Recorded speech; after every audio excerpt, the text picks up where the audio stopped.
Hi, my name is Peter Charles Lopipero, and I'm president and founder of Peter Charles Designs Limited in Oyster Bay.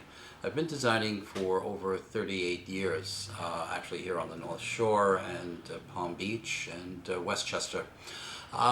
Tonight's topic, I was thinking about talking about overscaled furniture. One of the biggest mistakes that people tend to make is when going out to make a purchase, it just becomes too big for their room. And the way to avoid that, obviously, is to, well, not so obviously all the time, but to take the actual dimensions of the piece. It's not something that you can just eye and say, okay, I think it's going to fit. I've seen a lot of disappointed people and making some very expensive mistakes.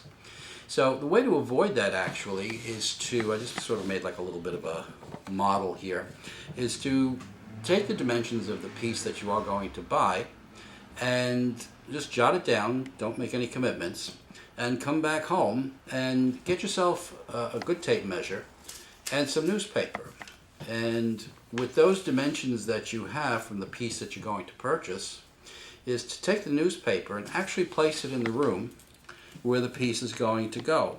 In this particular case, we have a doorway here and we also have a window. And the idea is we don't want to be really too close to that door, so we're going to figure approximately there. We'll start it. And then we'll just add the newspaper to the dimensions of your piece, in this case, a sofa. And we've also decided that perhaps we don't want it to really go past the window, so we're going to do that. And assuming our dimensions are correct and it looks well in the placement, then it's a pretty good chance that that piece is going to work for you.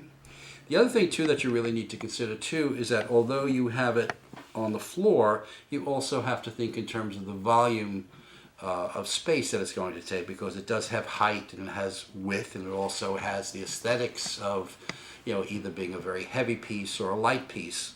So with that in mind, assuming that everything fits and you've double checked your dimensions, it should be a go-ahead. And like I said, you don't have to jump over the sofa to get to the other side of the room. Then it's definitely a go.